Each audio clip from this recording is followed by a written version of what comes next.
today. Yeah. And We doing lunch today? I mean, yeah, we are. I know we're doing a podcast, 75 minutes, 90 minutes. Sometimes it goes long. But are we doing lunch? We're doing lunch. We're cutting this one short. What are we doing for lunch today? I don't know, man. Go around here somewhere. We did Laguna Madre last time. We went to Arby's.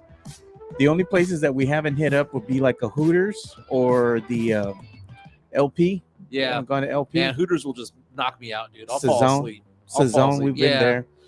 Taco salad sounds good though, man. We go to LP. Yeah, we can do that. Go to LP.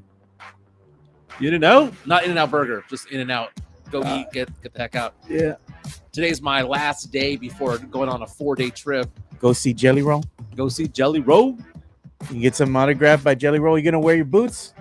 Yeah, I have my boots packed. I'm already packed, ready to go. I just have a lot of work to do before it's all said and done. You turn on the chat is on. Yeah, it's on. What about cowboy hat? You gonna take cowboy hat? Nah, dude, too ethnic. Too white. You look like a vaquero, the Mexican cowboy. Nah, dude. I can't pull off a cowboy hat. Like, complete poser if I do. Mexican cowboy, dude, a vaquero. Just go as a vaquero.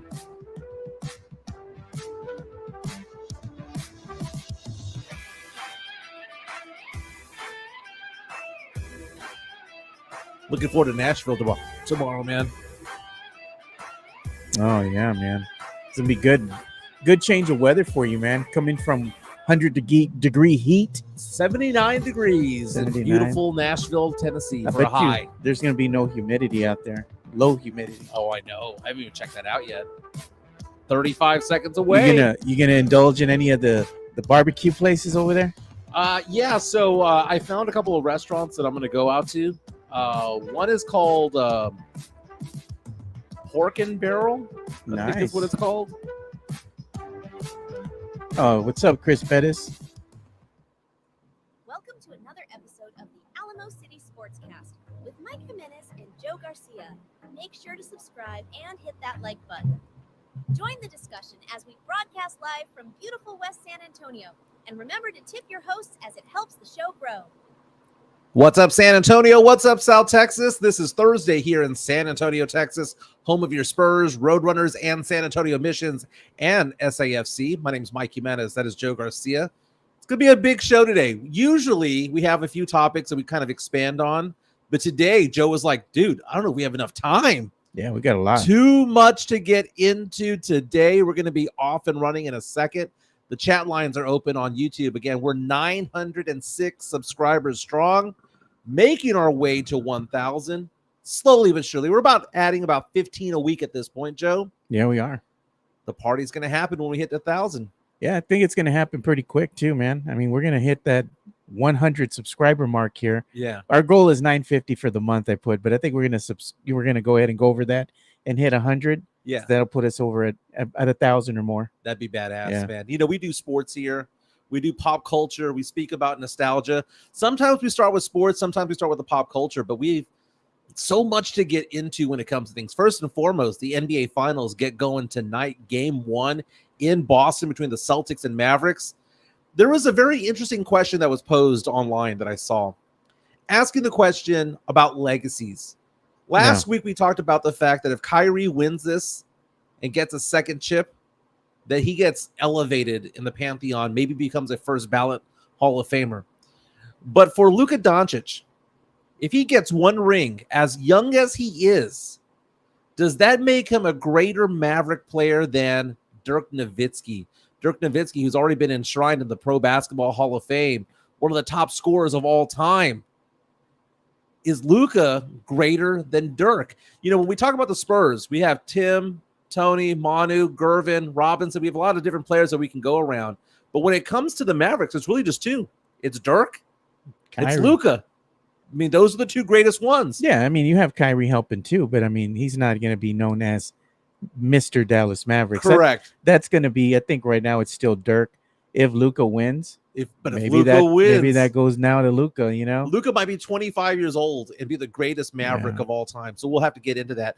JJ Redick is going to keep his podcast, it looks like, because the idea that he's going to become the Lakers head coach has come and gone out the door, out the window. Lakers reportedly in talks to sign a big name college basketball coach, the dude from UConn, Hurley. So we'll get into that as well. Congress is now getting in the way. We don't talk a lot of politics over here, but there's a U.S. congressman who wants to protect Caitlin Clark. God, man. Are you serious? Now Congress is getting involved in Caitlin Clark and the hard files against her. Kind of funny about that. We'll get into some pop culture. You have some stories, ideas that you want to get into about Bronny James at a potential destination being SA, San Antonio. Apparently, a former NBA player thinks that this would actually be the ideal spot for Bronny James. We'll hear about that. In pop culture news, tomorrow is going to be an end of an era. Pat Sajak is retiring from Wheel of Fortune. His last game show tomorrow. 41 seasons of Pat Sajak and Vanna White. By the way, Vanna White's Latina. Don't think a lot of people know about that. I never knew. But the big question about all of this is he the GOAT when it comes to game show hosts? I have a poll on Twitter at MJ Acquired Taste, and I've narrowed it down to 4. Okay, and I know people are going to come at me with like different names. Yeah. But I think there's really a Mount Rushmore, if you will, of game show hosts. You've got Bob Barker, you got Pat Sajak, you got Alex Trebek, and Richard Dawson. I think that's the Mount Rushmore. Okay, as much as I liked Chuck Woolery in the past, I'm not going to put him in the Mount Rushmore. So you can go on to Twitter at MJ Acquired Taste. I literally posted this poll 10 minutes ago. So we can talk about that. And by the way, speaking of ends of an era, the era of Pepsi being the number 2 soda in the country has come and gone.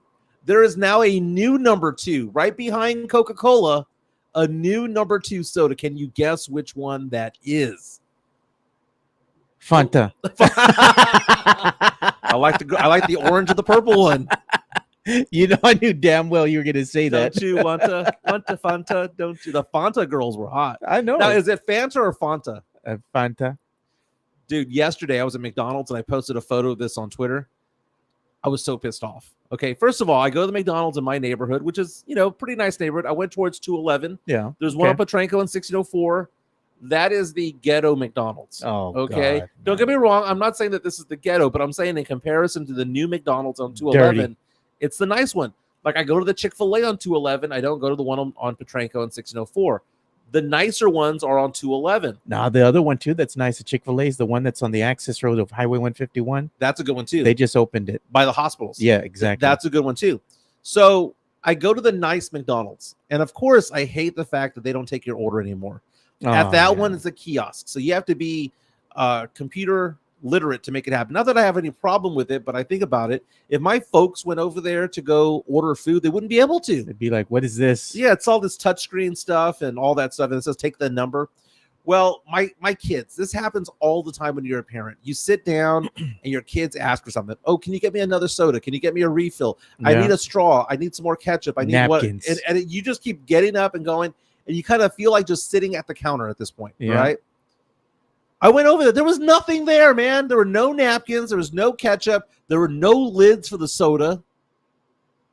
And I was like, my goodness. I got locked in, dialed in. I used to work at McDonald's. That was my first job ever. When I was 16 years old, I worked at McDonald's. And I was there going through the cupboards there underneath the soda machine and found all the stuff. And I just started putting it away. I found the large lids, made a row of them, found the medium lids, made a row of them, found the straws, put them in there, found the ketchup packets, refilled the bowl with ketchup packets, got the sauces, and I was putting them out there the way that it should be, and no one stopped me. No one stopped me. Why would they? You're doing their job for them, man. How many people were working there? Dude, I saw about 10 to 12 employees, and there was only like 3 people inside the restaurant itself, other than me and my kids. Mm-hmm. And there were maybe 4 cars outside. Okay. Do better. And that's why that's what makes Chick-fil-A elite. Chick-fil-A, they will get rid of your ass if you are not, working your ass off. They teach a work ethic at Chick-fil-A that's top tier, that's elite. Yeah. McDonald's is basically the Waffle House of fast food. Ghetto. Yeah, it's all right. I don't go to McDonald's, man. I mean, I don't do that. I haven't gone to McDonald's in a while. McDonald's is falling off. Now we have to ask this question. This is maybe a poll question for Tuesday. What is the GOAT fast food breakfast? And I'm not talking about Bill Miller's or anything like that. Is it McDonald's? Is it Chick-fil-A? Is it Whataburger? Because I still think in a weird way that I gravitate towards McDonald's when it comes to breakfast. McDonald's is cheeks, bro. Dude, the McGriddle. The McGriddle's all that. Now, you want to check the calorie count in that son bitch? Think you might think again. Walking out with diabetes, getting out of there. That's what that is. Diabetes and a little wrapper, man. Hey, we are live right now on Facebook, Twitter, Mr. Pibb, and man. on YouTube. Remember Mr. Pibb, that drink? Mr. Pibb, yeah. That was elite, dude. Yeah, that was Dr. Pepper's dumber brother, right? Because he didn't go to medical school like that Dr. was Pepper good. did. Dr. Pibb was elite. Now, there's certain places that you go to where the soda does taste better. There are people who say that the Sprite at McDonald's is better than anywhere else that you can go. It's proven that Sprite and the Coca-Cola, they hit different because they got a filter there at McDonald's. Something different going on. It's good there, man. And then the Baja Blast at Taco Bell. I don't do that shit. But nasty, Baja dude. Blast is a thing, man. There are people who just go for that. That's for the kids, man. If you were to go to Taco Bell right now, some people go into Taco Bell not to buy food. They just want to get a big ass Baja Blast and bounce. Yeah, man. That's for the kids, though, man. I don't even know what it tastes like. Yeah, I never had. I just know that it's a thing. I know my daughter likes it and my son. This is no different than people who go to Bill Miller's and get tea and walk out. We're looking at you, Rudy J. Very cool, man. The YouTube stream is up and running. Again, we're 906 subscribers strong. The goal is to get to 950 by the end of this month. Get to 1,000 sometime next month. But if we get to 1,000 now, I had a friend who told me this yesterday. He goes, man, I'm proud that you got 906 subscribers. He said, if every loyal subscriber, the ones, the lifers, the ones who are in the threads every single day, because right now we see the names out there. We see Sith is out there, Tim, Vane, Sean Quintero, Mario Cavazos. Yeah. These are our core, right? But we probably have a silent majority of about 100 listeners, followers who don't take part in the chat. Yeah, they watch it. There are more people who take part just watching it without the chat than actually chat. The chat is the loud minority. Yeah. Okay. But if everyone got one additional subscriber today, called a friend, called a coworker, called a family member, and said, 1,000.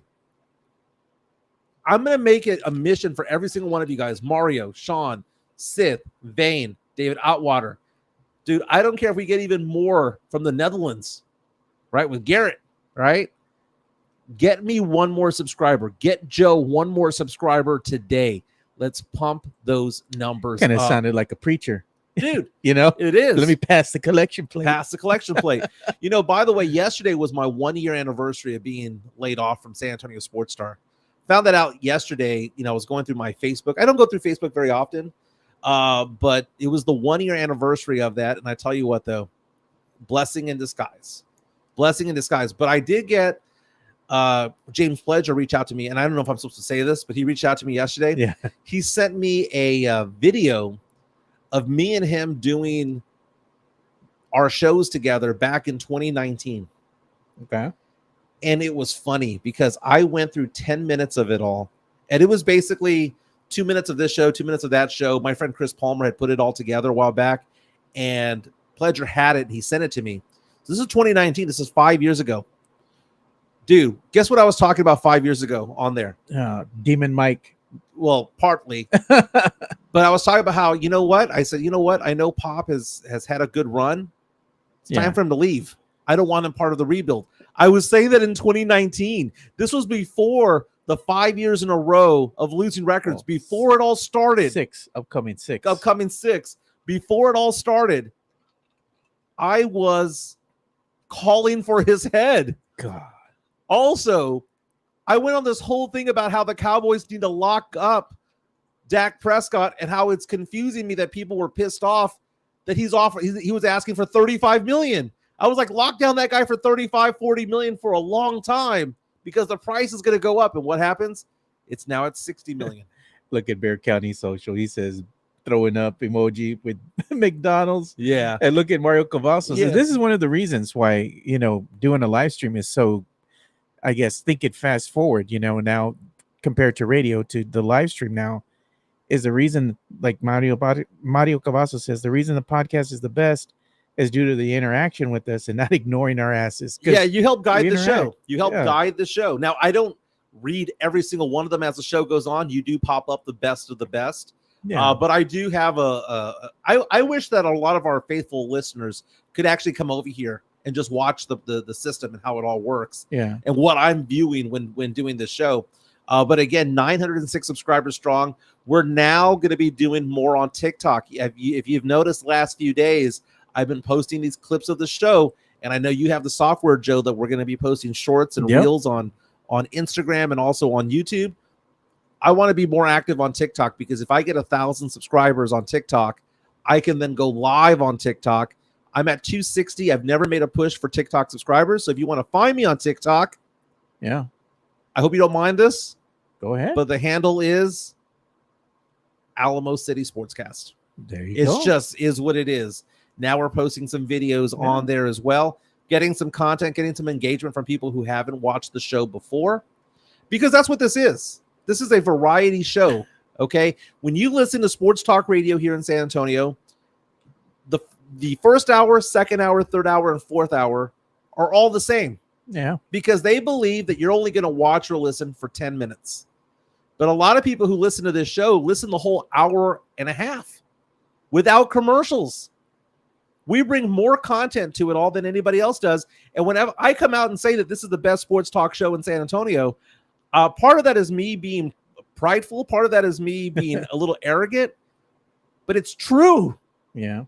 What you and I have here is very good, but it is incumbent upon our core listeners to go out there and say, pound the pavement for us. Get us 2 or 3 more subscribers today. Yeah. And also, if you like what we're doing, man, hit the like button. For everybody who's in the chat right now, hit the like button. It helps us with the algorithm, and gets us in front of more eyes. So hopefully that'll get us more subscribers. Let's get the show going, man. NBA Finals tonight. Game 1 between the Boston Celtics and Dallas Mavericks. This is taking place at TD Garden in Boston. Boston favored by about 6 points. A lot of Spurs fans cheering for the Celtics because Derek White is over there. We did that poll last week asking the question, who do you want to cheer for, Dallas or Boston?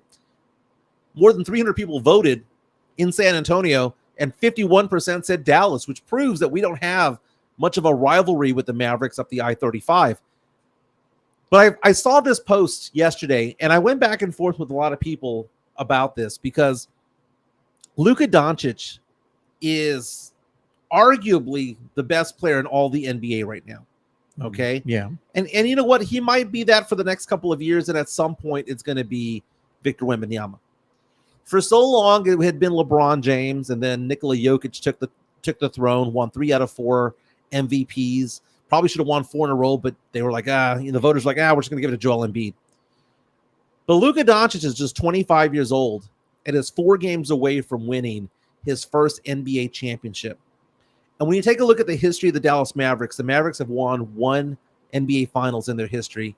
That was back during our heyday as Spurs fans, right, with Tim, Tony, and Manu, when Dirk Nowitzki won back in the day, about 15 years ago.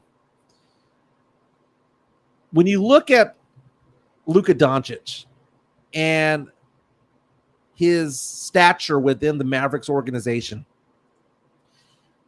is it sacrilegious, if you will, to say that he would be considered the greatest Dallas Maverick of all time at 25, even though Dirk Nowitzki had a Hall of Fame career, even though Dirk Nowitzki won an MVP, even though Dirk Nowitzki won an NBA championship over there in Dallas?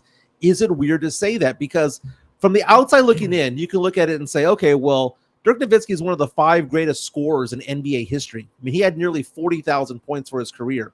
NBA champion in 2011, Finals MVP in 2011, MVP in 2007, 14-time All-Star, 4-time All-NBA first team, 5-time All-NBA second team, 3-time All-NBA third team. He made a 50-40-90 team in 2007, right? Yeah. One of the greatest scorers of all time. And then you take a look at all that he did in Europe, right? But let's not count the Europe. Let's count what he did with the Mavericks. People are looking at me like, dude, Dirk Nowitzki had this longevity, this long career. And I can see that argument. But the argument when it comes to Luka Dončić being the greatest Maverick of all time is the fact that even though, in my eyes, because I lived it, okay? I'm 47 years old. You want to go back to 2007? I was 30 years old. At no point, as great as Dirk Nowitzki was, and he's arguably the greatest international player of all time, as great as he was, at no point did anybody ever consider him to be the best player in the NBA.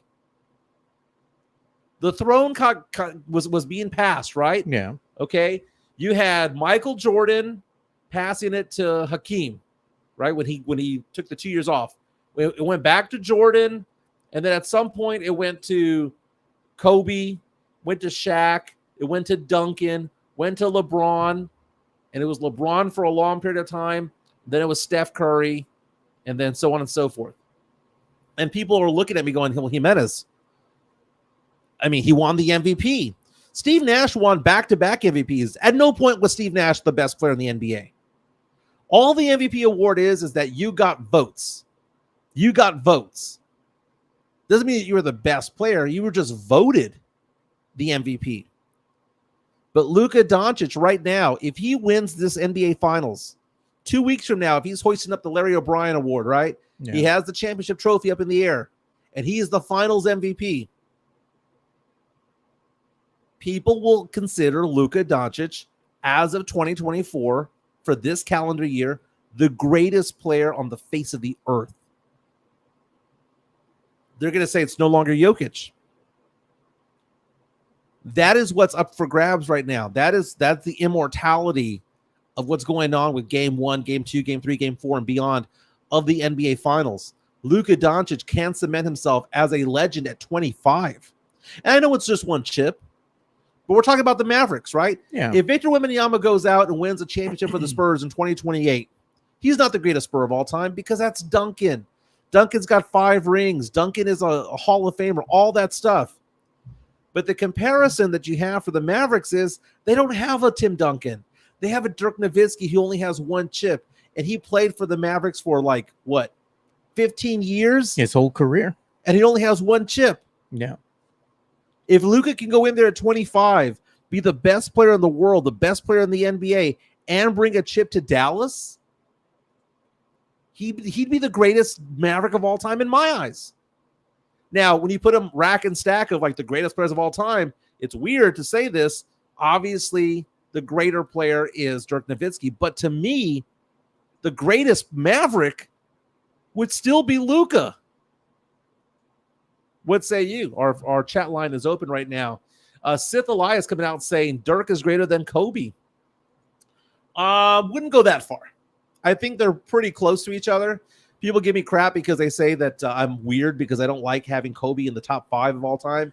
And yeah. I have Kobe somewhere between 8 and 10. Look at what Van Stain says. He says Dirk would gladly hand the trophy over to Luka. That's what I'm saying. Dirk is such a great guy, man. I mean, that is the superstar that you want. One of my favorite things about Dirk Nowitzki is the pregame when he would walk into the stadium, and instead of bringing food in a bag, like takeout, his wife would provide him with Tupperware, and he's coming in with with leftovers. It was great, man. Oh, but you know what? Dirk Nowitzki is invited to the barbecue. Look at what Sean says. Thanks, Sean, for watching, by the way, too. Now, Sean saying that you knew that Dirk's fadeaway was coming, but still couldn't stop it. That was greatness. Now, I will say that about Dirk Nowitzki is that he had an iconic shot. That one-legged. And the great players do. For the Spurs, you had Tim Duncan with the bank shot. Yeah. You know, you had the Euro step for Manu. You had the floater, the teardrop for Parker. You go back on to Kareem Abdul-Jabbar with the sky hook. They all have these signature shots out there. The greatest ones oftentimes do. Dirk Nowitzki fading to the left. He never faded to the right. It was the fade to the left, and he could knock it down. Now, the reason why people couldn't guard it was because he was 7 foot. Yeah. And we hadn't seen that. We hadn't seen a 7-footer come out there and knock down threes at the clip that he did. The guy was amazing at threes. Dirk could shoot the ball, period. But it's the question about the longevity versus that short burst, the greatness of the shortest burst.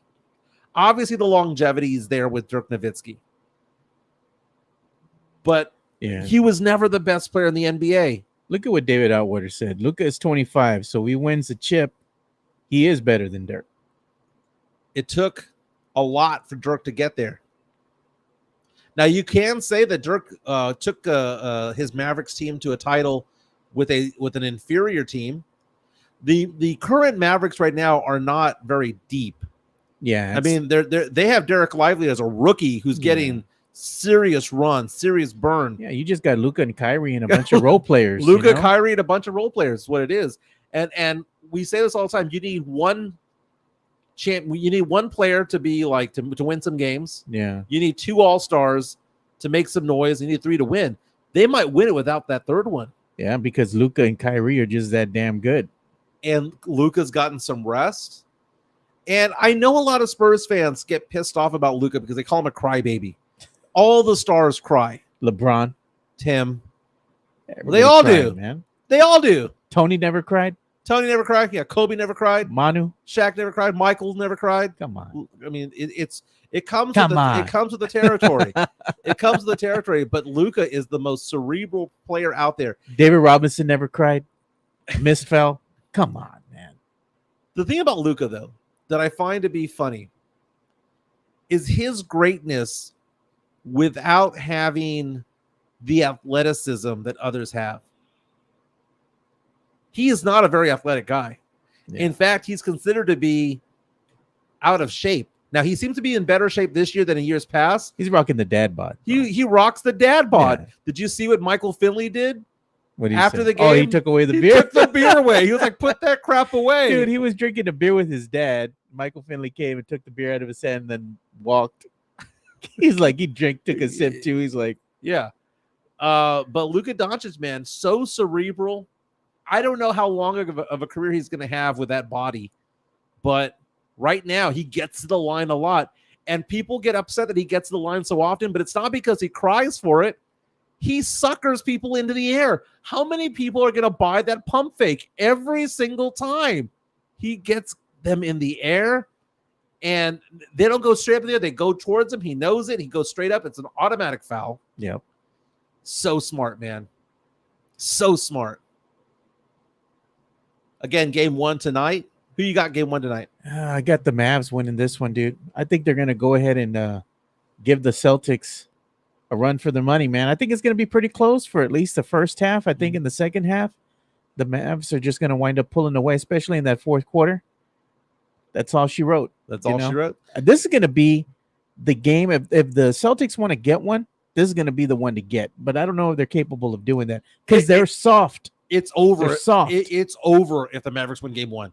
Yeah. Now, if the Celtics win game 1, Mavericks just have to go in there and get the split. But if Boston comes out and lays an egg, I'm like, oh my God, this might be over quicker than we thought. Chris Gonzalez reaches out and says, Dirk is the face of the Mavs, but Luka is the greatest.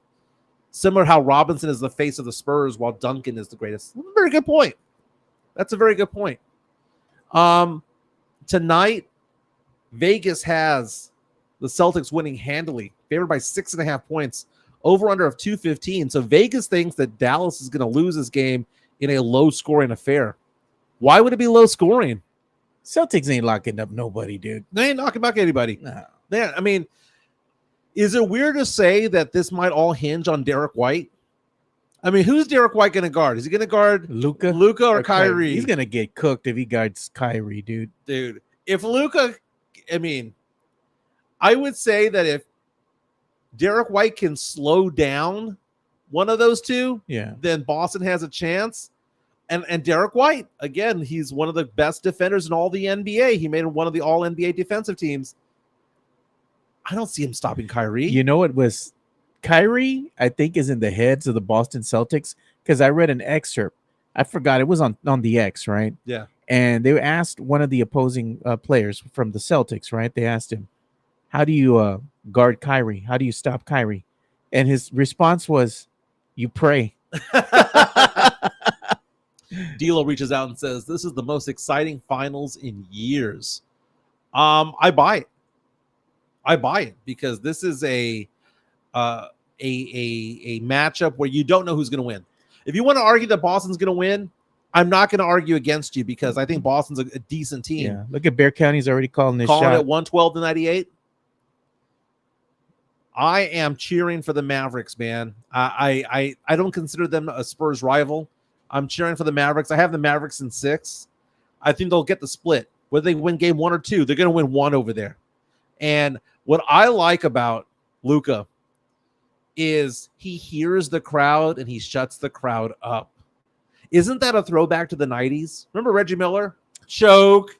Reggie Miller, grabbing his crotch and all that stuff. He was talking some mad trash with Spike, dude. When he put Gobert on skates the other day, Luka just started cussing at him, and he was like, he's speaking Slovenian? No, he wasn't. He was calling him a MFer the entire time.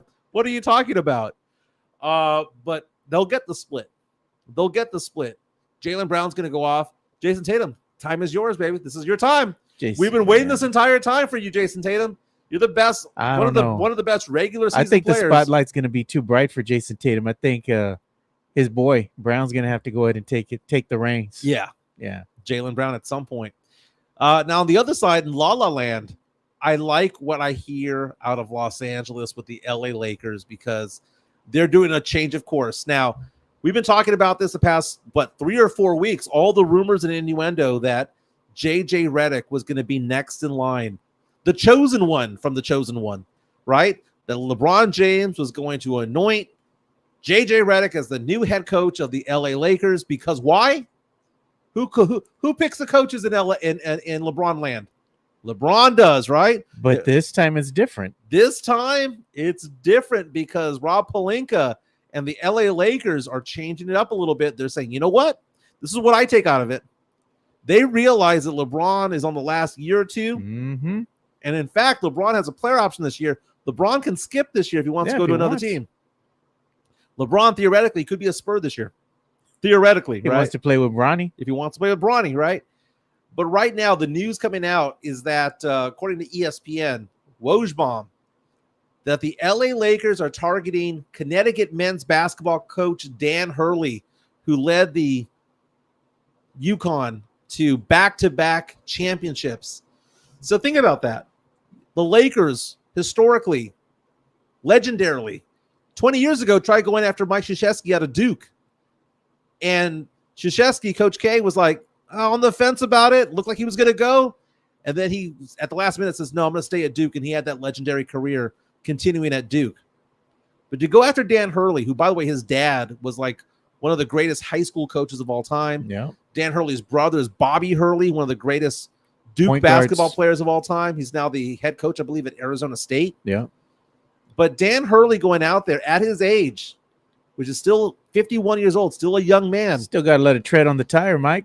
Now, people are asking the question, why would he consider this? Because not a lot of head coaches come from the college ranks, right? Back in the day, remember Jerry Tarkanian with the Spurs? Biting the towel. Very few have succeeded. We've seen coaches like Larry Brown succeed at both levels when he was with Kansas, and then he went to the NBA and did a fantastic job, long career in the NBA. But this might be the byproduct of NIL. Because UConn, the Huskies, you think they got a lot of NIL money? We've been talking about this the past couple of weeks. Them players now, man. Come on. Well, what's going on in Arkansas right now? Jerry Jones, Tyson Foods, Walmart, throwing up all that NIL money to prop up Arkansas's basketball team. Yeah. Do you think that UConn can stay UConn in NIL land? Because right now, NIL has been around for a couple of years.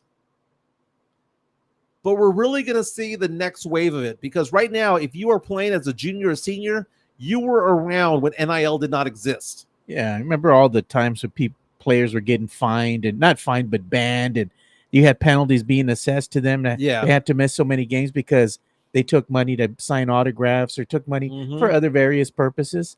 This is putting, I think, the power in the hands of the athlete, but at the same time, it diminishes what these organizations, these colleges can do. Because there's some schools that have more money than others. Exactly. This is turning into Major League Baseball, where you have the Oakland A's down here or the Las Vegas A's down here, and you've got the New York Yankees and LA Dodgers up Case here. in point, comparing UIW to UTSA, what do you think has more money? Exactly. Just look at the facilities. Exactly. Just look at the facilities. And the NIL money and the schools being able to pay directly to the players makes it so that only Power 5 teams Can compete. Yeah. And in college basketball, it's different than college football. College football is all about the SEC and the Big Ten, right?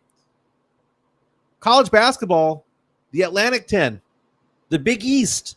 Look at what D'Lo says. Those are the schools for basketball. Yeah. And now with no NIL money to be had, I mean, don't get me wrong, they have NIL money, Yeah. but they've got like pocket change compared to Kentucky Yeah. and compared to what's going to be going on with Arkansas. You got people there, the alum, that have big pockets. You know, in case in point, look what D'Lo says. NIL destroyed UTA's chances of ever joining a P5 conference. Power 5. So Don't have money. who's asking the question? Sith, explain NIL to me. Okay. So name, image, and likeness. So back in the day, thanks to Ed O'Bannon's the trial, Ed O'Bannon was a college basketball star with UCLA back in the day. He was noticing that video games were out there with their likeness, and name and their stats and their height and weight and abilities. And he was like, well, why are schools making money off of this when all we got was a scholarship to a school to an education we may not have wanted? Yeah. Right. We couldn't make any money. We couldn't have side jobs because we didn't have time to. And college football players and college basketball players were just broke. And meantime, you had the Nick Sabans of the world, the Mac Browns of the world, the Coach K's of the world, depending on what sport you're in. Riding around in Ferraris. Right around and getting paid not only in money, but in mansions. Yeah. Nick Saban was given a mansion. Yeah. Dude, he was riding around to practice in a Ferrari. Man. So it was a system where the players weren't getting anything. So Ed O'Bannon took that to trial. And it was an antitrust law rule. And it came down that they were saying that, you know what, name, image, and likeness needs to be compensated to the players. And on top of that, you had some legal precedents when it came to it all, where they were saying, you know what, this is an antitrust issue. Antitrust means you can't run a monopoly, right? Exactly. And monopoly is more than a video game. It's just basically saying that you can't just control a segment of society, a segment of business, because that's what college sports is. College sports, first and foremost, is a business, especially when it comes to football and basketball. Yeah, you got to pay to play. You have to pay to be in these conferences, and then you're going to share in the deals. And you have to actually pay to play against other teams and other schools. 100%. You know? And now there's, because of NIL and because of the desire for college football, because college football controls all the other sports. Oh, yeah. You see this contraction going on, right? Where you saw the Pac-12 go away. You saw really the Power 5 conferences really was going down to like a Power 4 because the Pac-12 is no more. They got most of them went to the Big 12, and you see the Big 12. They went to the Big 10 rather, and the Big 12 has changed and added schools and lost schools. UT and OU now going to the SEC, but this is having an effect on all the other schools, because that might be great when it comes to SEC football to have Texas and Oklahoma there. That might be great to have, USC and UCLA play in the Big 10. Yeah. But how it impacts all the other sports is different, because in basketball, the Big East with Georgetown, with Syracuse, the Atlantic 10 with UConn and Seton Hall and Temple, and you have all of these schools that are in the Philadelphia area, right? Yeah. And then you have other schools that are really good, like Gonzaga and Dayton and all these mid-majors who are looking around going, well, wait a minute. All these moves in football are great for you, but for basketball, it sucks for us. They ain't getting nothing because we're not going to get crumbs. Yeah. And now all this money is going in for NIL to pay the players and to pay the coaches. It's going to make it difficult for a team like Gonzaga to stay on top. Now, they're still on top now. They're still a good school now simply because the players that they have now, they got before NIL. Yeah. Now we're going to see the second generation of players. And when I say generation, I'm not talking every 25 years. I'm talking every 4-year segments coming around. Yeah, because you got to, your seniors moving on. Sith coming out saying Fred's Fish Fry, Sugars, and Pollo Loco are going to be the ones that contribute to UTSA. San Antonio's broke, man. San Antonio's a poor city. It is what it is. Who are the large NIL contributors to UTSA and what? Previous alum? It's alumni. Yeah. It's alumni. I get the letter every freaking month. It is alumni. But think about the Lakers. Let's go back to the Lakers. Because the Lakers reportedly are going to make a huge offer for UConn men's basketball coach Dan Hurley. This is a long-term move. This is basically saying LeBron James be damned. Yeah. This is them saying we're tired of getting rid of all our first-round draft picks in order to appease a superstar. That's what this is. And I'm not saying that it's an outright rebuke of LeBron James, but when you look at this is them signaling to everybody, we're going to actually try to develop our own players. Because when you bring Dan Hurley over, back-to-back national champion head coach of UConn, he ain't going to sign for 2 years. Nah, he's going to want a 4-year deal, This man. isn't Ty Lue. This isn't, Who? Ty Lue? Tyrone Lue. This is somebody who they're going to have to sign. I don't think it's going to be 4 years, dude. I bet you it's an 8-year deal. No, man. I don't think the Lakers are going to want to go that far. Well, then he's going to tell them to go screw him. Because you know what's going to happen with the Lakers? When you sign up with the Lakers to become the head coach, you're graded by how far the team is going to go. And if the team doesn't win in the big moments, which is going to be the playoffs, if you're not getting to the Western Conference Finals or the semifinals, you gone. Well, Jesse A. said, nah, Lakers drafting Bronny to appease LeBron. Well, maybe this is actually a good collaboration for both sides, right? Because if they draft Bronny, do you think Bronny's going to learn from J.J. Redick? Hell no. What has J.J. Redick coached? Now, if J.J. Redick is going to coach established players, like Jason Kidd is trying to and things like that, then that's one thing. But if you're bringing in rookies now and you're trying to bring Bronny James up, he's not going to learn one thing from a J.J. Redick. He's going to learn from a guy like UConn head coach Dan Hurley. Yeah. It's funny that you said Bronny because we do have that. It's a good segue into that conversation that Dan Patrick had with Channing Frye about Bronny James. I'll go ahead and play the excerpt. Former NBA from it. player to Channing Frye. So let's go ahead and play the audio.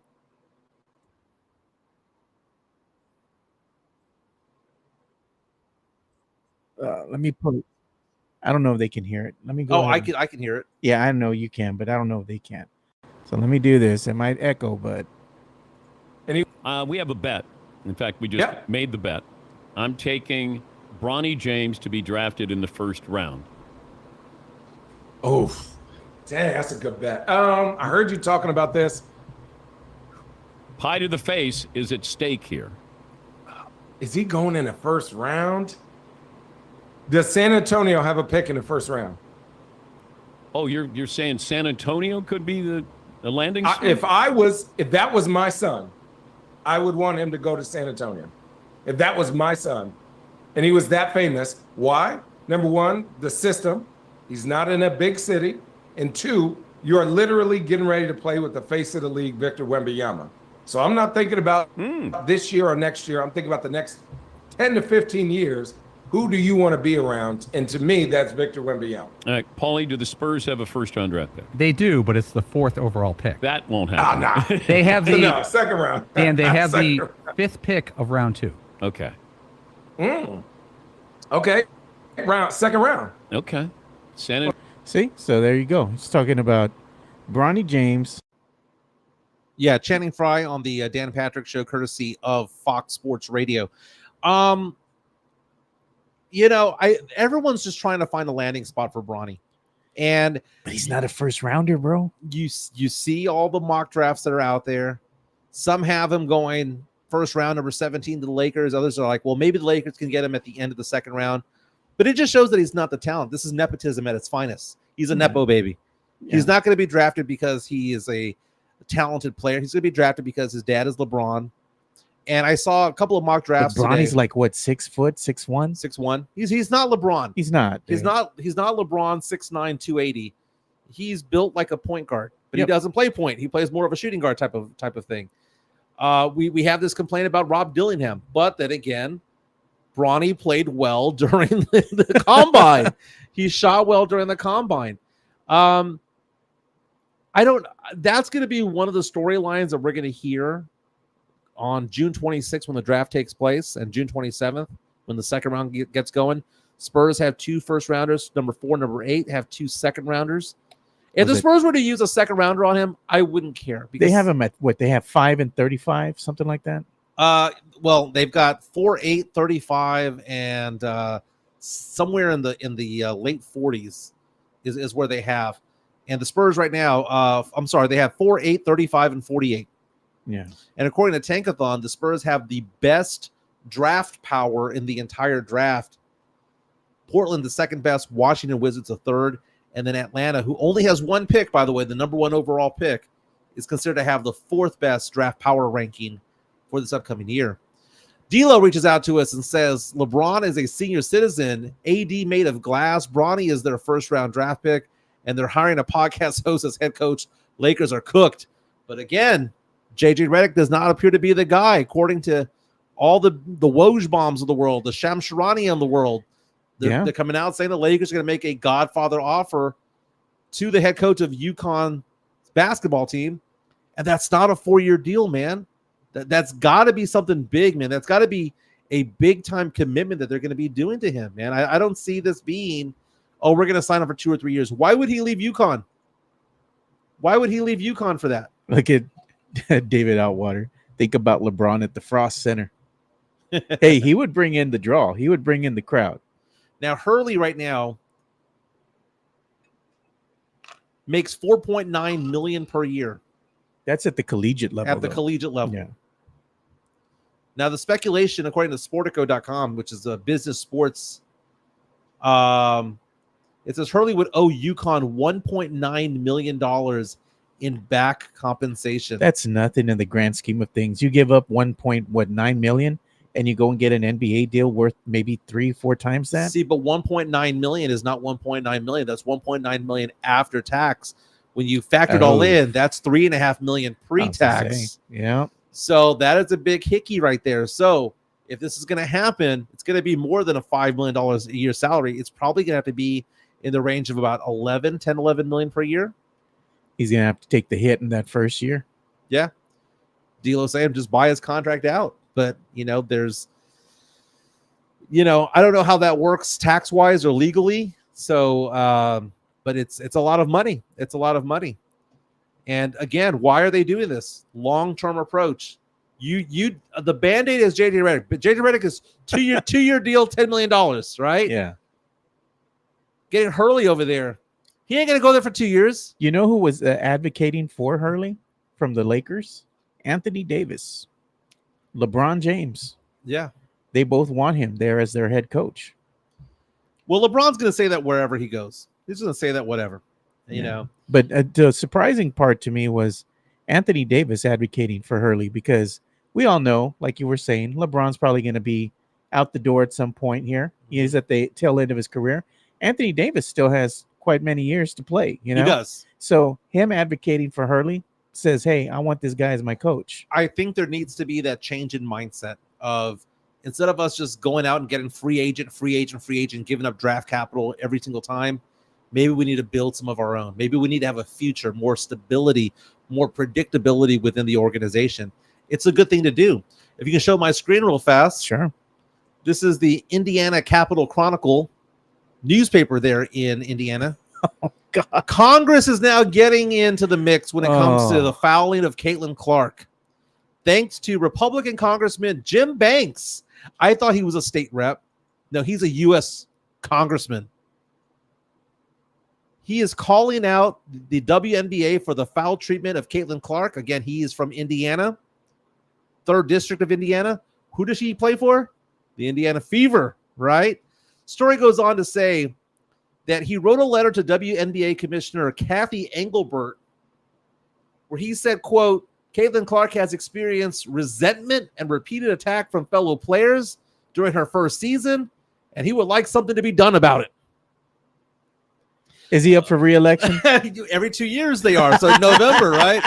Gotta protect Caitlin, right? Kissing the babies. Yeah. Advocating for Caitlin. I love this conversation piece because Caitlin Clark the other day basically said, well, whatever. She's like, was very flippant about the whole situation because they are targeting her. They are targeting her. The other players, it's not rookie hazing. It's not welcome to the league. It's not any of that. They're targeting her. And everybody knows it. Everybody sees it. They're biting the hand that feeds them. And what the commissioner of the WNBA needs to do is clamp down on all these players.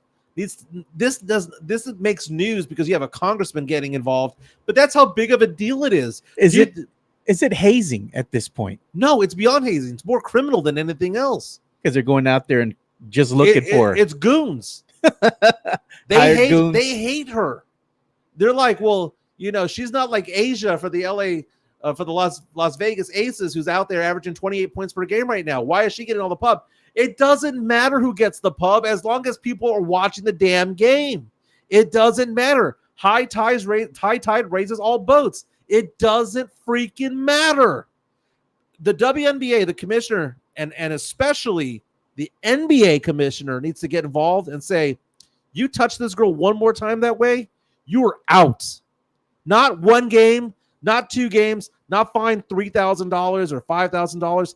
They need to target these other teams and say, you are gone because you are bad for business. This is not a basketball game, Joe.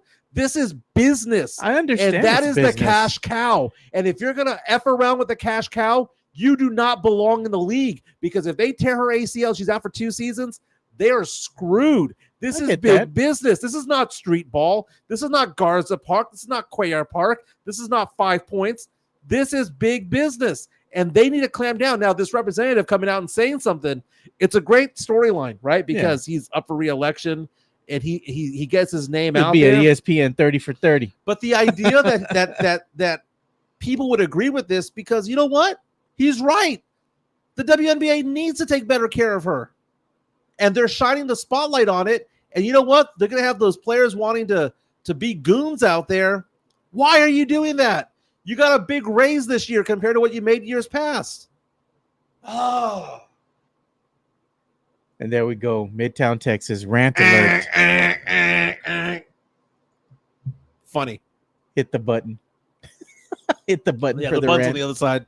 No, but it's funny because when I saw this, I thought to myself, I was like, okay, I saw a congressman trying to protect Caitlin Clark, and I said, A, it's going to be a Republican. I said, B, it's not going to be a woman. No, definitely not. I knew it was going to be a guy. But you know who should be protecting Caitlin Clark? Her own freaking teammates. No, I agree. Why don't they stand up for her, bro? Come on. That is true. Come on. That is true. That is true. But the big picture is not that particular game. The big picture is the 34 games remaining. Oh, yeah. The big picture is that. I understand that. The big picture is they tear her knee, they give her a concussion, they break her leg, break her arm. Do you think the other games are going to be on ESPN, or are suddenly we're going to watch Mariners Angels? Mariners Angels. But the problem too is not only is Caitlin Clark's teammates not coming to her aid, what about her coach? It's not their job, though. You don't think it's the coach's job to protect their players? What's the coach going to go do? Do you think Pop can stop? Pop can stop. Make Wemby a statement. Get thrown out of the fucking game. Dude, that's what Coach Bob does when they're not making calls. That's not get thrown out of the game. Make a statement. It's not calls. It's goon action. I understand that. Make a statement. Goon action is not anything but calls, because making calls would be like, oh my God, my guy's getting fouled. Make a statement. Say something after the game. Advocate for your player. Her coach doesn't do nothing. It's different, man, because it's not that she's not getting calls, because the calls are being made. Yeah, She's getting calls. I get that, but the what coach it is- isn't what it- advocating it is for her. violent calls. I get that. And people are on our thread right now saying, well, it's not like she doesn't talk trash. You know what? Sticks and stones, baby, but words will never hurt me. No one's words are going to tear someone's ACL. No one's words are going to turn someone's MCL inside out. No one's words are going to break a bone. That's the thing. Who cares if she's chirping? I like chirping. Luka Dončić chirps. I don't care about that. What I don't want is for the main attraction to be demolished. Keep the same energy, because the same people who are giving crap about Caitlin Clark, saying that I'm stupid about this, are the same ones who get mad at Draymond Green, are the same ones who get mad back in the day of Ron Artest, or get mad at Patrick Beverly for or what's that guy's name? The one that looks like Ted Cruz, Grayson Allen. Oh God. The sad thing, I couldn't think of Grayson Allen's name. I just thought that he looks like Ted Cruz. I'd see those memes. Those guys, we get pissed off at doing that in the NBA, but they don't. Dylan Brooks, they don't do that to the stars, right? Imagine if Grayson Allen was trying to do that to John Morant, right? Imagine if Dylan Brooks or Draymond Green was trying to do that to Anthony Edwards. That's the thing. But the problem with the difference is, though, is that in the NBA, there's other stars. If John Morant goes out, there's other stars. If Anthony Edwards goes out, there's other stars. Luka Dončić goes out, there's other stars. We saw that because Embiid's out. But then in the WNBA, there's only one superstar, and that's Caitlin Clark. And the goon action going against her has to stop. And it has to be from the point of the commissioners going, you guys are gone. Not a 1-game suspension, not a $5,000 fine. It is, you're gone. Because it's not fouling anymore. It's attacking her. It's different. Goodness. Again, people are coming out saying, well, she talks a lot of trash. So what? Talking trash does not give me the right to hit somebody. Yeah. Does not give you the right to upend somebody, especially when the ball's not even in play. What does trash talk have to do with anything? So you're saying, who was the biggest trash talkers growing up? I remember Gary Payton used to be a trash talker, right? Isaiah Thomas. So because they talk trash, it's okay for them to be upended? This isn't the 90s anymore. And you have to understand the business model. Everybody who's in our thread right now is probably in their 30s, 40s, and 50s, right? You are not the target audience. The target audience are teenage girls, women in their 20s, and dudes in their 20s and 30s. That is the target audience. That is the target audience. And this whole crap about, oh, well, she hasn't taken a real hit. She flops all the time. Shut up. Yeah. Shut up. But Representative Jim Banks, shut up. You shut up too, man. You shut up too.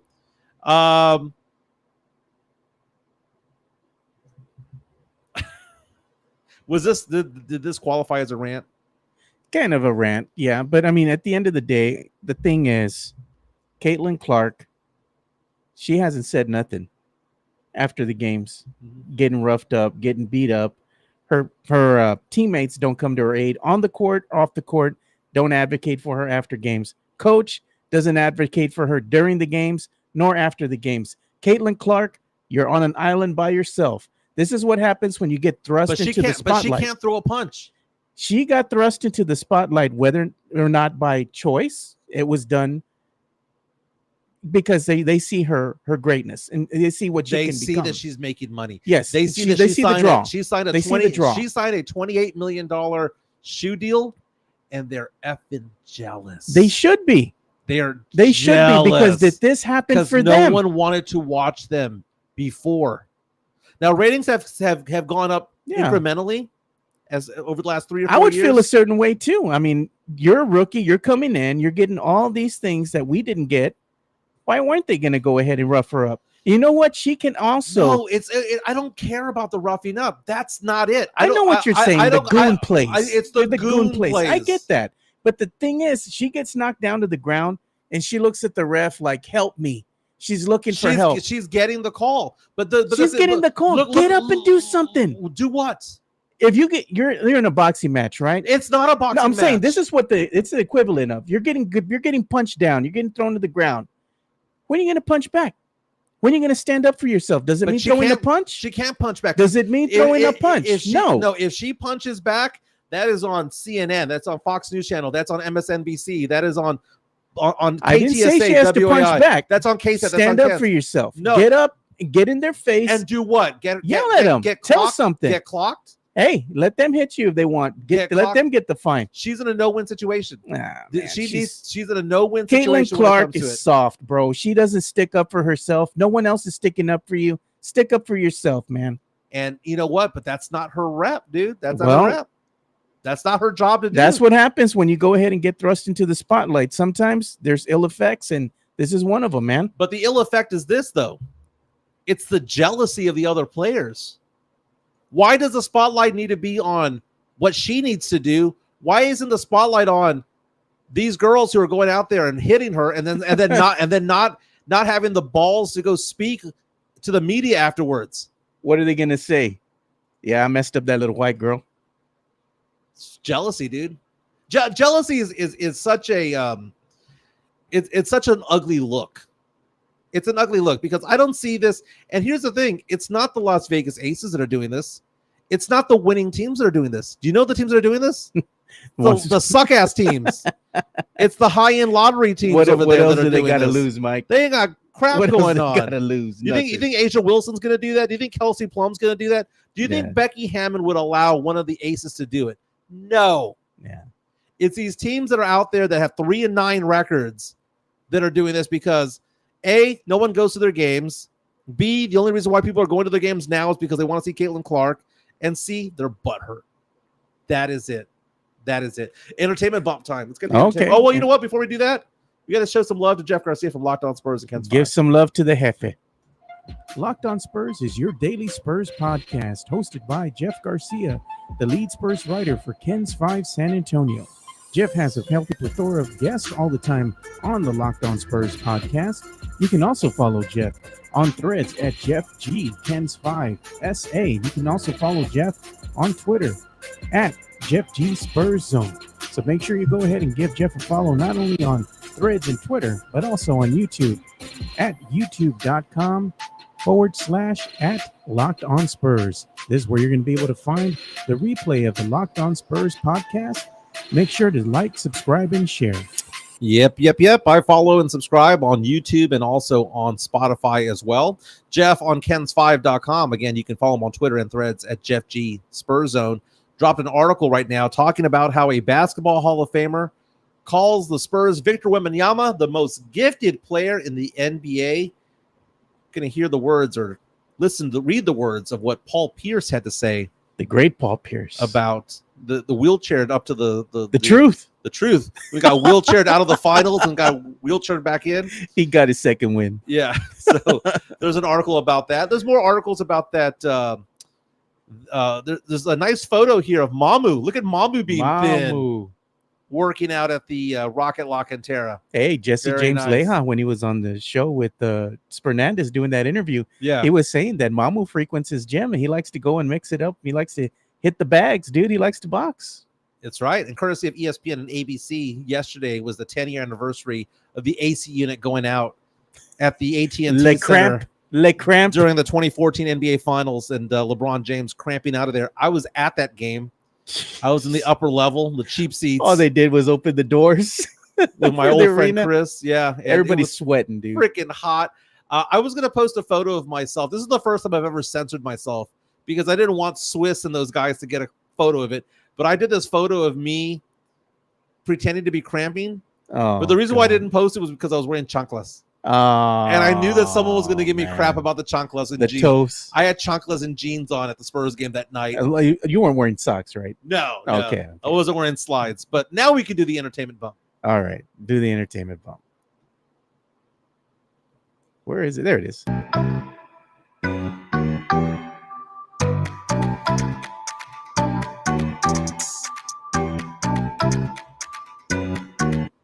You know, this is the best sports talk show in San Antonio for a reason, because we do more than just sports. We do pop culture and nostalgia. And this one is a story that is both nostalgic and deals with pop culture. Joe, if I was asking the question, I posted this poll as the show was starting, already 54 votes in the last 30 minutes or so, asking the question, who is the GOAT of all time, the greatest game show host of all time? If you had to choose between Pat Sajak of Wheel of Fortune fame, Alex Trebek, the late great Alex Trebek of Jeopardy fame, the late Bob Barker of Price is Right. Yeah, I was gonna say, come on, man, Price is Right. I was Price is wrong. I was doing the wheel, right? And then Richard Dawson of Family Feud. Who is your GOAT when it comes to it all? It's got to be the great Bob Barker, dude. All right, I'm gonna vote on your behalf. Yeah, for Bob Barker. Bob Barker. 56% right now saying Bob Barker. He's the GOAT. 29% Alex Trebek, 9% Pat Sajak, and 5.5% going to Richard Dawson. But you know who had a great voice too? What's his name? Chuck Woolery. Oh yeah, we'll be back in 2 and 2. So Pat Sajak, look at this photo of him with Vanna White. This is this the real photo? Yes, this is the real photo. Oh man, we got to show the other one. No, too. I'm good. We don't have to. So let's just do the story. Let's do the story first. So the big news is that tomorrow is the last airing of Wheel of Fortune starring Pat Sajak. After 41 seasons, he was there since the early 80s. He's retiring. I believe he's 77 years old, right around the same age as Greg Popovich. And so a couple of things. Wheel of Fortune. I have no idea how it works anymore, Joe. I tried watching Wheel of Fortune the other day. I don't get it.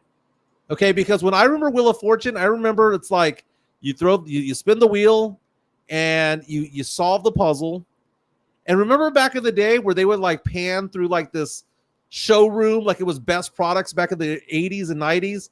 This showroom where they'd be like, okay, you got like $3,000 to spend, and you'd be like, okay, I'll take the couch, I'll take that big screen, I'll take that VCR, and I'll take that table and that lamp. You know, you didn't spend it then and there. Now the showcase is gone, right? But now you see on there's like the $1 million placard, but they're not really winning $1 million because more stuff needs to be done. They need to solve more puzzles. And then now they like do this type of thing where they start it before, like he goes, well, let's get things going, and if you just know it, just solve it. And they start like revealing letters. The speed round. I don't understand any of it. I hadn't seen Wheel of Fortune like paid a lot of attention to it in a while, and I was watching it going, what the hell's going on? Yeah. And it's kind of weird. By the way, can we talk about how much of a nugget Vanna White is? I mean, she was OG, triple OG back in the day, dude. Vanna White, they should call her Vanna Brown. Hey, man. She's Latina. Did you know that she is Latina? I didn't know that, dude. So a couple of things about it. She's Puerto Rican. All right. Okay, she's half Puerto Rican. Puerto Riqueña. All right. She was a beauty queen, right? And she kind of got her start. I'm gonna see if I can find it on YouTube real fast. She was actually a contestant on The Price is Right, and that's kind of how she got discovered, because Bob Barker got hot and bothered. Bob Barker. So courtesy of CBS, this was her back in the day, a nugget in the late 70s, early 80s. Let's see if we can get Vanna White up there. Oh, there she is. She's a contestant. Look at Bob Barker, bro. No. Oh, here comes Vanna. Back in the day. By the way, you know, call me sexist if you want, but I don't like seeing dudes displaying the prizes there these days on Drew Carey's version of The Price is Right. But Bob Barker just looking at Vanna White going, you are a nugget. And this is kind of how she got discovered. Even though she was a beauty queen and whatnot, she got discovered because Bob Barker was like, who's this hottie? Look at him. Does she win? That's what I got to find out. Does she win? She bet $1. She's next. She's up next. Oh, here we go. Nugget. Of course, dude. Just look at her, man. Hey, man, but look at the stage and everything, dude. This was it back in the day, man. Dude, it was my dream to be up there, man. I would watch this show when I was a kid with my my aunts When and you my get grandma. sick, Yeah, when you get sick or I was at Christmas home. break. Yeah, I was at my abuelita's house on the ground, just eating my soup or whatever, looking. This before All My Children, Yeah. and then it blended into Days of Our Oh Lives. yeah, and they then, would watch novellas and all that all day, dude. But I was there for the Price is Right, man. So I was cochino though. I was a cochino little kid because I would wait for the showcase to come at the end, where they would show the girls in the bikinis and all that, and I was like, oh yeah, this is my spot right here. The Price is Right women of the 80s. I mean, if you were to ask, like, I always say that my favorite was the girl from Walk Like an Egyptian from the Bangles. Oh yeah. But really, it was all about the Price is Right girls in the Hey, 80s and man. early 90s. Dude. I think my first the first time I looked down and went, something's going on in my Hey pants. man, you were Nesio too. You would wait for them to show the hot tub and they'd be right next to it in the bathing suit. Come on, man. Everyone says they'd want to play Plinko. Hey, that Plinko was nice. I'd dude. want to do the yodeling game. The Oh, that game is so rigged, bro. Nobody ever wins, man. I've yet to see anybody win that damn game. Would you say Nugget? Yeah, dude, why not? And then, of course, later on, it turns out that they all accuse Bob Barker of being inappropriate. But, never, those are your heroes, That's my game show host right there. Hey, but you know what, man? We got to show some love to Bear County, man. Oh, yes. Man, they merged your face with Bob Barker, bro. That's gold, man. And they did another one too. I think I put this one, Swiss, The Fantasy Island. the plane, Mike. The podcast. Now, that one is good, dude. That one is gold. It is gold. Swiss's skills are elite, man. Him and Bear County, they cook you, bro. Now going back to Vanna and going back to Pat Sajak. Pat Sajak, by the way, his claim to fame, he won a radio contest. Oh, really? Right? So me and Pat Sajak have something in common. He won a radio contest. He went to Vietnam. And the Robin Williams Good Morning Vietnam, the radio network, the Army radio network, he did that in Vietnam. Really? And on top of that, he goes home.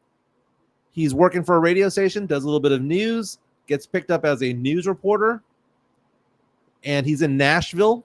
And he gets discovered over there, and he becomes a game show host. Now,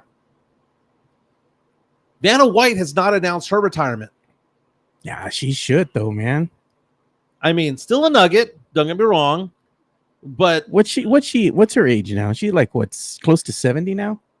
yeah, she's getting kind of close up there. She's born in 1957, so that's 67 years old. She's 67. Damn. But she doesn't have to turn the things anymore, dude. It's like LEDs. Oh yeah, She's touchscreens. Boop. it turns now. Remember back in the day, she had to have like get the nail in. Yeah, and, you have and, to turn and do them. that. The new host of Price is Right's been revealed, Oh, really? and it's somebody that I'm annoyed by. And we're about the same age, so it pisses me off because I know he'll be around forever. Ryan Seacrest. He's gonna be the new host of The Price is Right or Wheel of Fortune? Wheel of Fortune. Wheel of Fortune. Okay, because I'll say The Price is Right is Drew Carey. Yeah, Drew Carey does a pretty good job. Does a good job, bro. He does a good job. So my question is, if there is a movie about Wheel of Fortune, isn't Sydney Sweeney supposed to be like Hey, shouldn't she the be Vanna, Vanna man. White? Vanna White. That's what I'm thinking about, man. But going back to like in time, Press Your Luck was my favorite game show back in the day. No whammies, no whammies, no whammies, no whammies, stop. And then you hear that story later on. There's a Netflix documentary about the guy who cracked the code on that game, and he won tens of thousands of dollars and never got eliminated because he knew the pattern, because he followed these he would go VHS tapes and he'd go line by line by line, and he knew the pattern. He'd memorized it.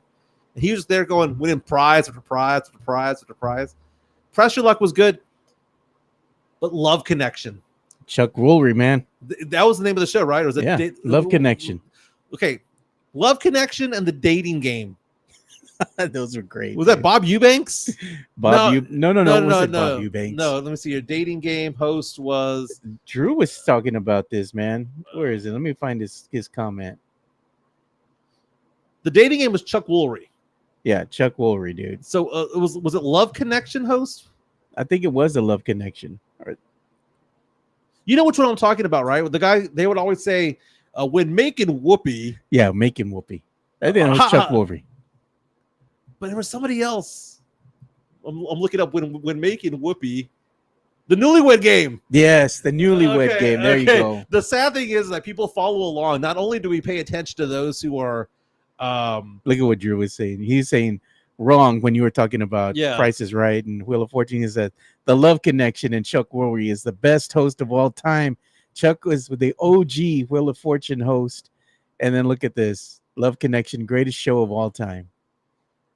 I mean, That was entertainment, dude. okay, so the Newlywed Game was cool because they'd be like, we talked to your partner before the show and they said this, and then they pick up the sign.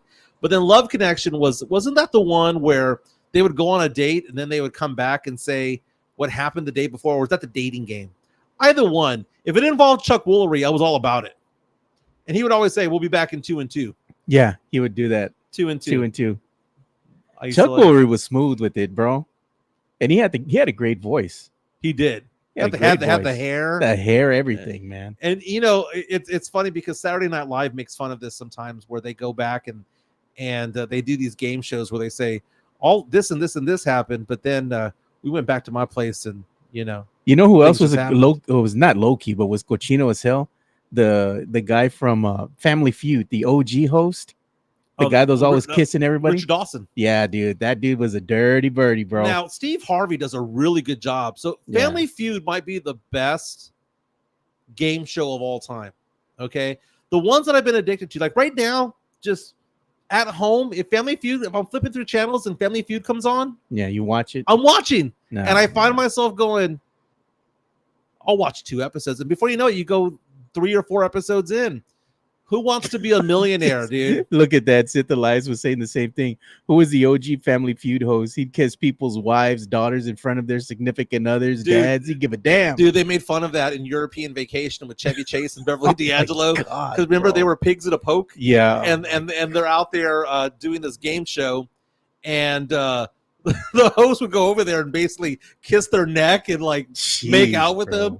And then he kissed the daughter. I mean, it came from somewhere, and it was that, man. Jeez, man. Oh, goodness. Hey, but that game show host, he also came out in that Arnold Schwarzenegger movie, The Running Man. Yeah. Yeah, he was in The Running Man as well. Best list of nuggets. All the women throughout the years on Price is Right or Who Wants to Be a Millionaire?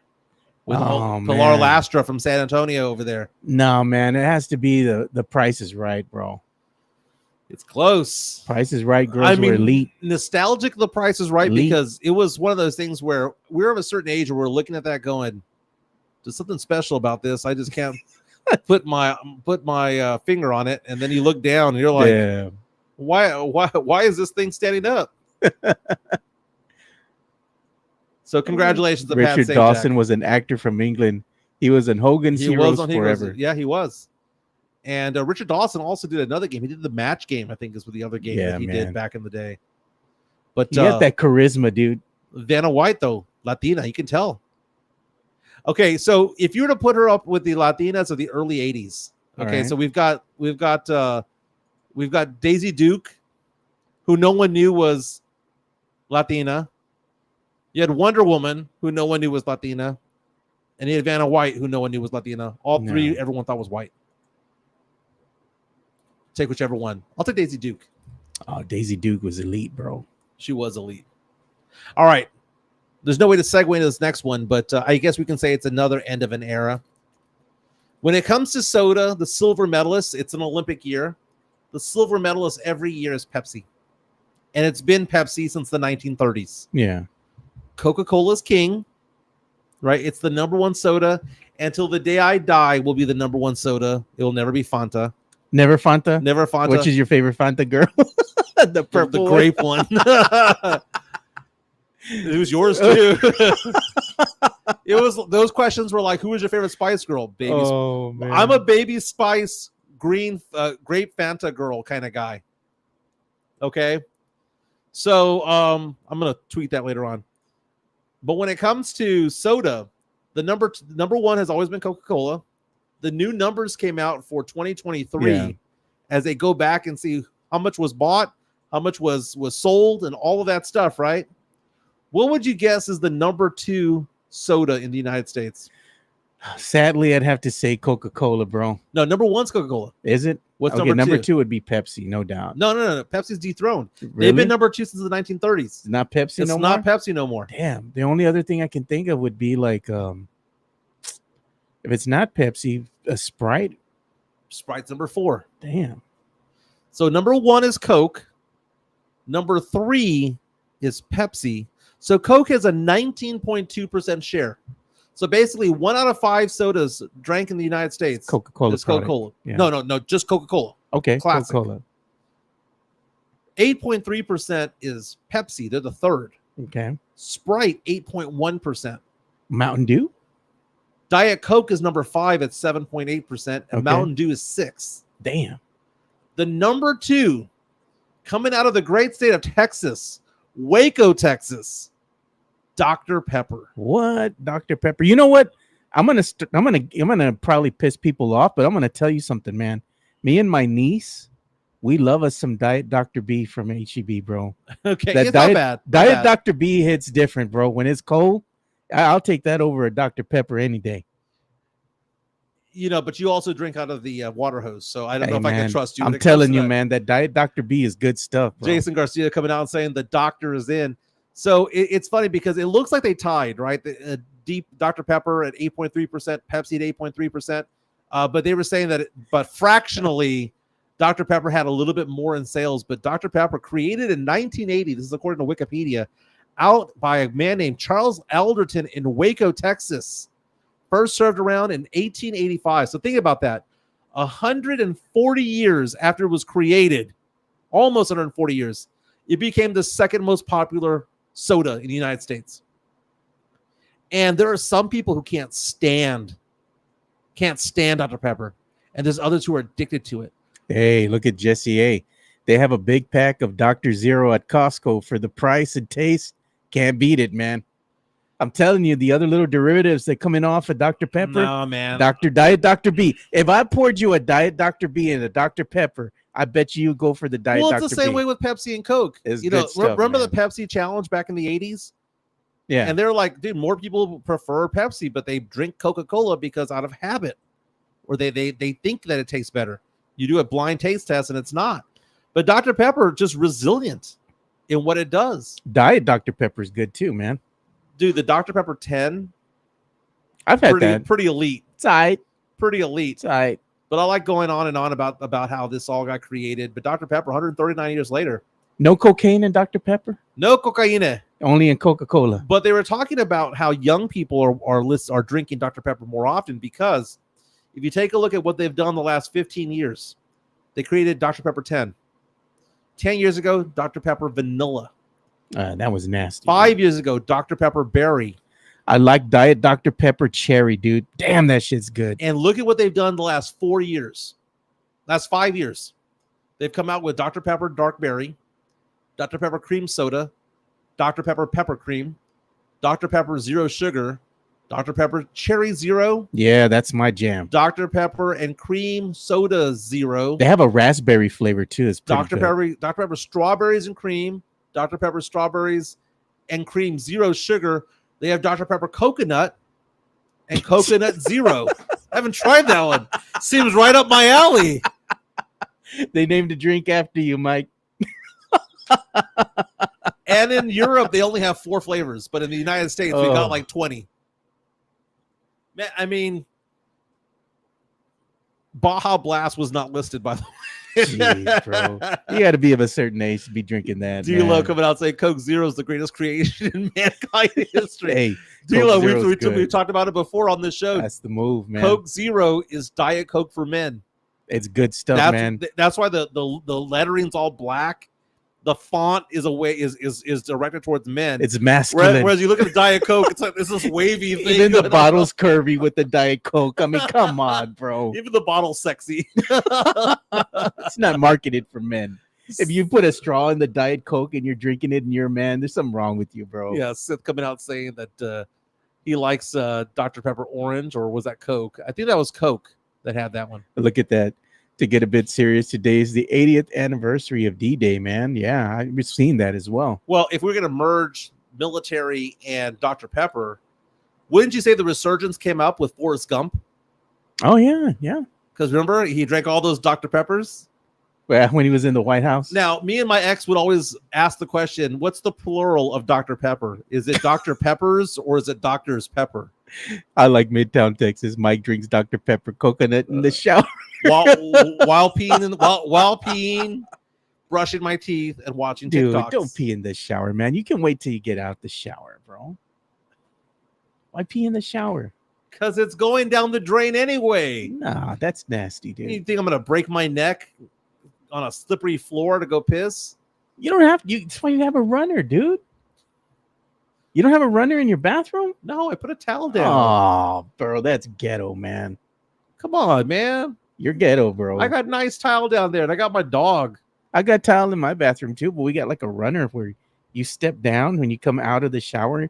You step on the runner, you get your towel off. I mean, not gonna slip. Nah, I'm good. No, I'm good. Got some breaking. Well, I don't know if it's breaking news. Actually, it might actually be. If you want to go onto my screen, according to TMZ Sure. Sports, this was released during the show. By the way, jeez, man. cops called out to check on boxer Ryan Garcia after a hotel incident. This is the first I'm hearing of it. By the way, Coco's is a hell of a drug. this came out within the past hour. It says Ryan Garcia was checked out by cops at a fancy Los Angeles hotel Wednesday night after a family member called police saying that they were concerned about the boxer's well-being. He's 25 years old. This happened at the Waldorf Astoria in Beverly Hills. Police were brought out for a welfare check. Sources say that cops spoke to Ryan Garcia at the hotel, determined that he was okay and not a harm to himself or to others, that no crime was being committed, so everybody went on their way. Again, 25-year-old Garcia defeated Devin Haney, but then again, he was also considered to have failed PED tests thereafter. A couple of them failed. He has since said that he wants to take over for Mike Tyson against Jake Paul in that fight that was supposed to happen. But something's up with Ryan Garcia. If I was to do a celebrity death pool, Ryan Garcia would be in the first round. Have you ever done that, Joe? No. Do you know what a celebrity death pool is? Oh, I know what it is. Mike Taylor has had that for many years. Celebrity Death Watch. First of all, I did it a long time ago. Now, what made ours different than what we had with Mike Taylor? Now, I didn't do Mike Taylor's, right? Yeah. Mike Taylor's was kind of cheaters, though, man, because they would do their death pool, and if they found out someone was dying, you can then pick them up on waivers. Yeah. No, we had to pick people who were like healthy, Yeah, man. or not declared to be dying. And there was one year where I had like 6 of my 10 draftees die. Damn. And it's kind of brutal, but the younger they were, the more points you got. You get, right? Yeah. So you get 75 points because he's 25 years old, 100 minus 25. Yeah, you know, man. like when I said Pope John Paul II would die, he was like 90 years old, right? He was Yes, like, I think I got they like- even I had got- Betty White. I one got time. like 8 points. Faye Ray was one that I had, Oh yeah, and she was like, I got like 2 points for her. She was the girl the actress that was King Kong. King dude. Kong. Yeah. Dude, I'm impressed that no one knows who Faye Ray is except for me, you, and Anthony Pittman. No, I remember her from King Kong, dude. Yeah. Yeah. But but now interesting. Sith, the word woke is not allowed in our show, by the way. He says, have you all seen the new woke Star Wars show? Woke is a word being used by people who don't know how to describe something that they don't like. Yeah. So what they're doing is they have that new show called The Acolyte, dude. And I was talking to Jeff about it actually before the show. I tried to call him yesterday, but he was busy. So I called him this morning, like at 10:07 or something, right before we did the show. And I was talking with Hefe, and I was like, Jeff, you seen the new Acolyte? He's like, yeah. I tell him, this ain't it, dude. I said, I watched it. I'm out after the first 2 episodes. And nothing because of that, but it's just bad, dude. It was not entertaining to me. It was boring. It suffered from poor storyline, poor acting. It was just all over the place. It was a poor product, dude. At the end of the day, I'm out. I'm not watching it. You know, a lot of people are complaining right now about the changes in things going on from like, they're doing the Little Mermaid with an African-American singer. They're redoing a lot of these with minorities, and people get upset and they call it woke and all that stuff. Whenever I hear the word woke and I see someone say it, I just think a little bit less of the person for a minute or two. Maybe not forever, but for a minute or two, dude. Like whenever I hear someone say woke to something because they don't like something, Yeah. it's a lame term. No, I don't think he's use. saying it because he doesn't like it. I'm just saying it. He's just saying it because of the characters in there. Drew Show saying the Acolyte even had the Matrix chick. Oh, Yeah, it was Carrie Ann Moss. They killed her ass off real quick, dude. Well, Carrie Ann Moss, I mean, great pickup in 1999, right? I mean, the Matrix was a long time ago, dude. And Sid is saying woke Star Wars show is how the headlines are putting out. The headlines from where? The people who use the word woke to describe everything that they don't like. Yeah. You know, like if I don't like my breakfast, well, that's a woke breakfast. It's a lazy term being used in the media, and really, it's just politicizing everything. Like, oh my God, they have a gay character. Oh my God, they have a black. How can the most recent one that I've heard of, new James Bond being black? Why would somebody care? Yeah. Why would somebody care? They didn't watch the movie anyway, so it don't matter. Goodness, I'm gonna be. Don't go on a rant. What's going on? Ray J speaking out about Kim Kardashian's sex tape made OnlyFans possible. Did it help or hurt culture? Jeez, bro. Ray J, that boy, man, he needs to go away, man. Yeah. Hey, but did you see this? This is interesting to me. So check this out. Breaking news that just happened here not too long ago while we were doing the show. Yeah. Front Office Sports was a legitimate outlet. A group of over 2.4 million subscribers to NFL Sunday Ticket on DirecTV are alleging the NFL artificially drives up prices for the channel. The NFL is facing potentially $21 billion in damages, one of the biggest legal challenges in the NFL's media model in years, because they're claiming that they're inflating the prices, I guess, when it gets closer to the NFL season starting. So they're driving the prices to NFL Sunday Ticket up.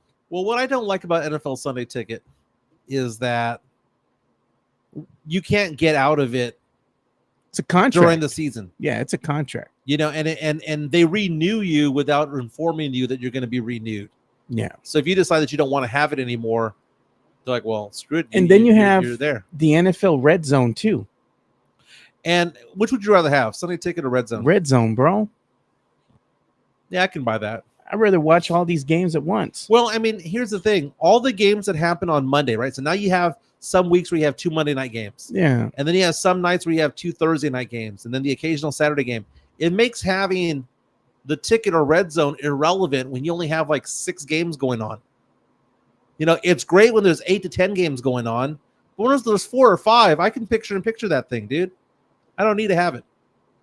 Yeah, the other thing is that I saw too is this came out, breaking news here too.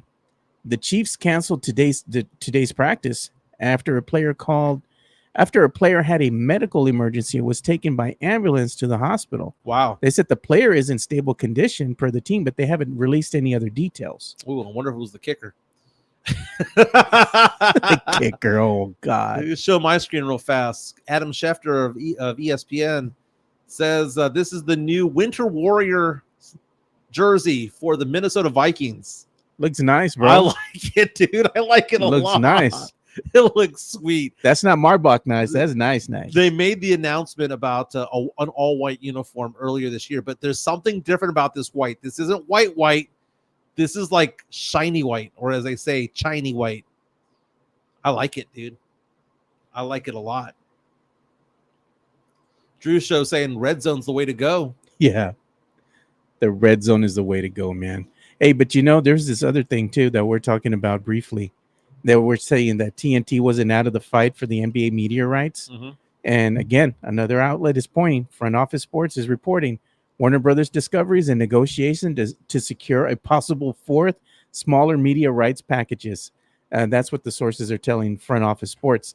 So again, TNT isn't quite out, but they're not all in either, because a lot of the high marquee games are now going to be going to the Peacock, and they're going to be going to Amazon, and it's going to be shared by ESPN. TNT is the odd man out. They're going to get whatever's left over, you know? And unfortunately for them, that might also mean a decline in ratings because you don't have some of these marquee games. Yeah, there's not enough to spread around, man. It's not. There really isn't. I mean, what are they going to get? Just a handful of games? Shams Charania of The Athletic is reporting that the Chicago Bulls are going to hire Billy Donovan III, the son of the head coach, Billy Donovan. So the Bulls head coach is Billy Donovan. His son, the third, is going to be the head coach of the G League team that has a San Antonio tie to it because he was an assistant coach for the Austin Spurs back in 2017. So congratulations to Billy Donovan III. Again, go ahead. We have another thing that I was going to show. Delonte West, man, former NBA player, was arrested in Fairfax County, per Fox 5 in D.C. Police say he was served a warrant for a violation of conditions of release and charged with resisting arrest. Man, I mean, this is sad to see, man. Delonte West, former NBA player, and look at what he is now, man. I mean, damn, dude, it's tough to see this, you know. I wish the brother the best. Hopefully he can get some help, and you know, but I mean, man, it's tough to watch the decline. He's been troubled for a while. That's a mental health issue. Big time. Is, dude. I feel bad for him though, man. Tonight, game 1, NBA Finals, Celtics, Mavericks.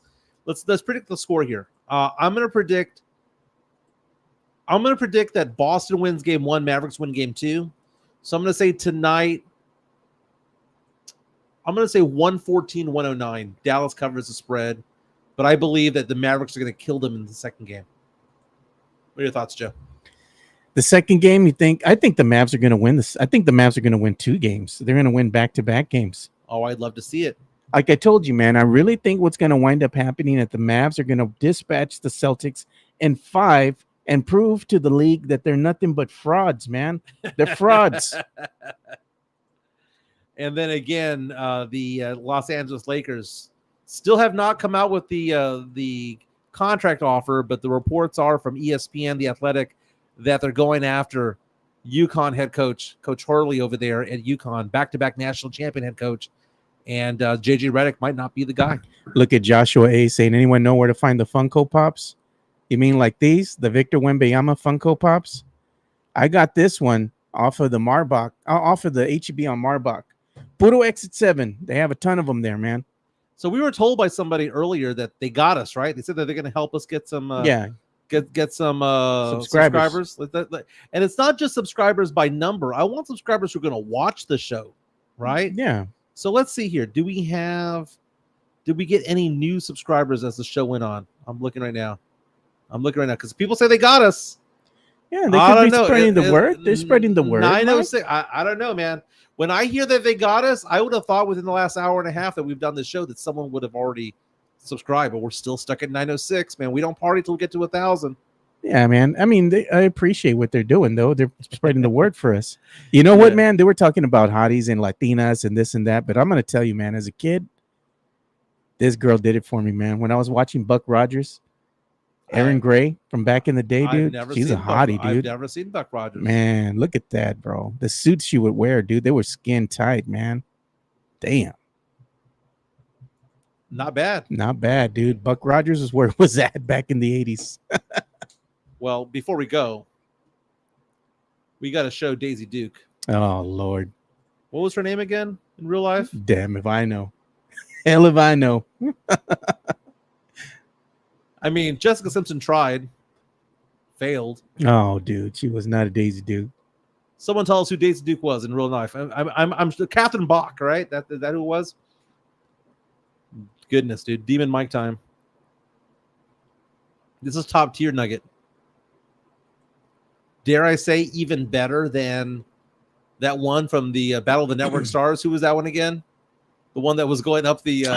The girl from the Fall Guy. Yeah. The series, The Fall Guy. Damn, what was her name? Let's see. Fall Guy.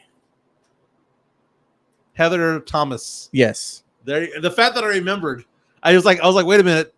There's like TJ Hooker had Heather Locklear. Yeah. It was the other Heather. Very cool, man. Yeah, man. Look at, you can see the picture from back in the day, dude. Nugget. I 100% agree. Demon Joe time. Yeah. No, that's your TikTok history. TikTok search history, bro. All right, you know what? Let's Gotta clean that up, brother. Dude, this is you, dude. I don't use that computer for TikTok, dude. You're the only one that dude. uses I've it. I've gone on here 4 times, dude. I don't use it It's for doing anything else. doing the algorithm from other things, dude. It's from you. It's all you, bro. Before we go, let's see if the Chevy girls did anything. Oh God. Oh my goodness. Let's see here. What's going on? See, man, it's your demon time, dude. Dude, I'm not logged in, dude. I'm not logged in. If I log you out of my TikTok and make you log into your TikTok, let's see what pops up. Chevy girls today. Oh God. So, I know we showed that one yesterday, but it's a good thing to end on. I love Jess. That's a tall girl in a skirt. Oh yeah, the tall one. Sophie. So that's Jessica. That's Sophie. I have no idea who the thickie is, though. God, I love them. Look at this. D'Lo's waiting on the 24-hour stream. We didn't forget. Dude, we did an hour and 40 minutes today, like no big deal, dude. I can't even imagine trying to do a 24-hour show. We're gonna need help, man. We'd have to do something with like the baton, passing the baton to Taylor. I think I'd have no problem. Like for those of you who are on this thread, Yeah, on the stream, and we broke it up in segments, right? And we had like other podcasters come in. I mean, to the studio to keep things but lively. I think that if I just give me a piss break every once in a while, I think I could talk for 24 Get your hours. bottle of Buffalo Trace. I think I can do 24 hours in my sleep. I don't know, dude. I think by that 6 hour, you'll be like getting tired, man. Now on San Antonio Sports Star, the most time I did in one day, dude, I did 8 hours one day. Damn, I did the morning show, the midday show, and the evening show in one day. that's a lot of hours, and it's probably even longer than that because when you're doing radio, you got to be there and you got to prep before each show. You have to prep, and there's commercials, and there's certain things. We're just talking. Yeah, So true that. do we think we can do a 24-hour show? I think I can do a 24-hour That'd show. be a lot, dude. I'm pretty sure I can, dude. I would start it I would want to start the show late. I think the longest that I could go would be like a 10-hour stint, dude. And I need a reliever. I'd have to get Steph to come in and help me do the producing. Dude, the mindless talk. Like my family's always said this about me, that I have so much useless information in my head. Like who would have thought, dude? You and I talked about freaking Dr. Pepper. Why do I think that that's an interesting We topic? have to have a lot of bits if we're gonna do 24 hours, bro. Oh, I don't like bits. We got to have a bit. We got to have taste testing of, Dr. Pibb versus Dr. Pepper. We got to do stuff that's going to be entertaining and fun because people ain't going to just watch talking heads for 24 hours. You're not doing nothing funny, dude. If we're raising money for something. Yeah, but I mean, you got to be entertaining too, man. You I could do a got that. couple hours in the pool, with the shirt off. We're trying to get people to watch, not go away. That's Joe Garcia. My name is Mike Jimenez. Hit the like button on the way out. QR code on the top left if you want to send us a tip. We'll be back tomorrow. Actually, Fernandez and Joe will be here tomorrow. Yeah. Hosting. Fernandez will be hosting. We'll be talking some boxing and San Antonio sports, SAFC, all things San Antonio, man. I'm going to CMA Fest in Nashville. Jelly Roll, here he comes. Jelly Roll, Laney Wilson, Keith Urban. Yeah. I'm on my way. There you Charles go. Eston. See you guys next week. Joe and Fernandez tomorrow.